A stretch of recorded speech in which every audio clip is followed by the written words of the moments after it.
Petite vidéo de présentation de l'interface générale de Gravel Road Seeker. C'est fort simple. À la base, l'application est faite pour avoir deux vues de cartes distinctes. Donc, vous pouvez panner, zoomer, tourner la carte indépendamment dans une vue comme dans l'autre. Vous avez un diviseur d'écran qui vous permet de changer la proportion des vues de cette façon-là ici. Moi, ce que je préfère faire, c'est avoir peut-être un tiers, deux tiers, parce que la vue ici de gauche, ce que j'aime bien, c'est faire en sorte qu'elle soit rapprochée sur ma route, tandis que la vue de droite, elle est plutôt réservée à un overview ou avoir une vue à vol d'oiseau plus éloignée.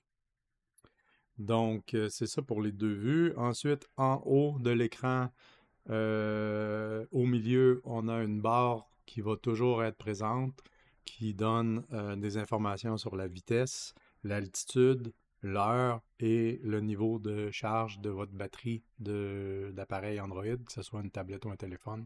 Donc, c'est utile pour détecter les moments où le câble pourrait s'être déconnecté ou non. En haut à gauche, il y a le bouton d'enregistrement, Record. Donc, ce bouton-là vous permet d'enregistrer vos tracés. La première fois que vous allez installer l'application, vous devez donner les permissions nécessaires. Ça, c'est le système Android qui l'exige. Donc, on va le faire ici. Il faut le faire plusieurs fois parce qu'il y a un paquet de permissions qui sont imbriquées une dans l'autre. Donc, pour le moment, je dois permettre l'enregistrement en background parce que il est possible de fermer votre écran et de continuer l'enregistrement lorsqu'on roule. Euh, et aussi de faire en sorte que la batterie ne se mette pas en mode d'optimisation parce que on veut pouvoir continuer à enregistrer même si on ferme l'écran. Donc, on doit empêcher la batterie de tomber en mode sleep. Donc, on va permettre ça. Et une fois toutes ces permissions d'usage faites, là, on démarre l'enregistrement et c'est tout. Donc, appuyez sur le bouton pour démarrer l'enregistrement et appuyez une fois de plus pour arrêter l'enregistrement. L'autre bouton ici, qui est le petit triangle avec le point d'exclamation, nous permet d'ajouter des marqueurs tout au long du parcours. Alors, c'est une manière rapide d'identifier des points d'intérêt ou des conditions de route. Par exemple, si on prend Road Condition, on pourrait identifier des endroits inondés. Et voyez-vous, là, je vais zoomer. Euh, Là, ça l'a mis à mon endroit, là. Mais en gros, c'est que ça ajoute un point sur notre tracé qui peut être exporté en GPX un peu plus tard, qui a l'icône voulu et le non voulu. Là, je vais le déliter.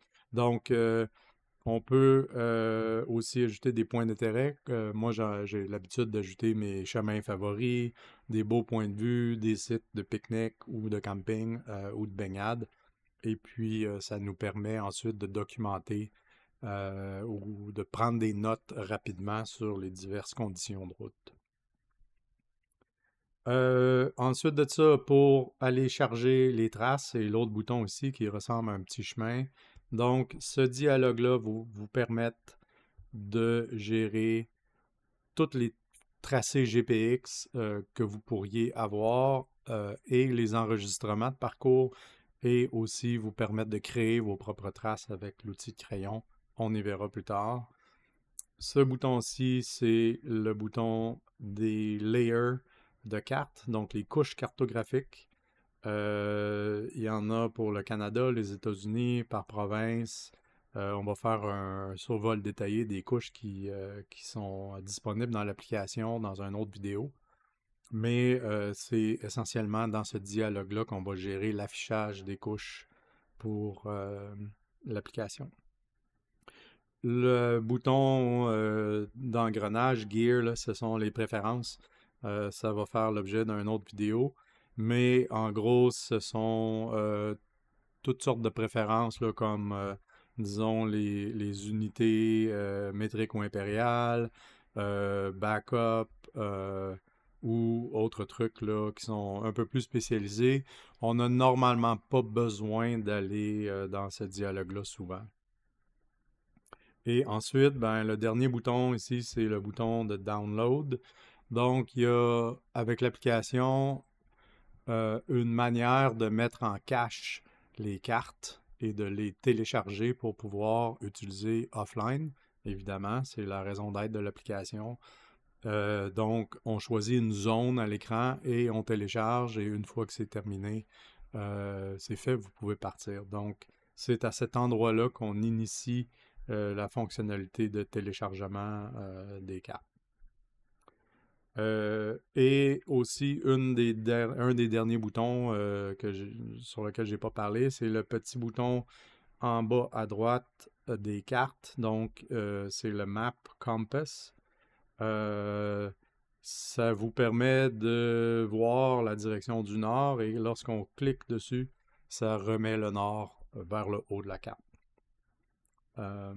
Et ah oui, finalement, le bouton ici qui est le Track Me button ou le Follow Me, en gros, ce que ça fait, c'est que ça fait en sorte que la carte suive toujours le point de localisation et la carte va se déplacer automatiquement lorsque cette fonction-là est à on. Il y a des moments où je la laisse à off, par exemple, pour la vue à vol d'oiseau, pour nous voir progresser le long d'un chemin, et je laisse on pour la vue rapprochée pour qu'on puisse suivre notre parcours. Donc, les prochaines vidéos vont aller plus en détail avec les fonctions d'enregistrement, d'import GPX. Alors, ça conclut cette vidéo pour le moment.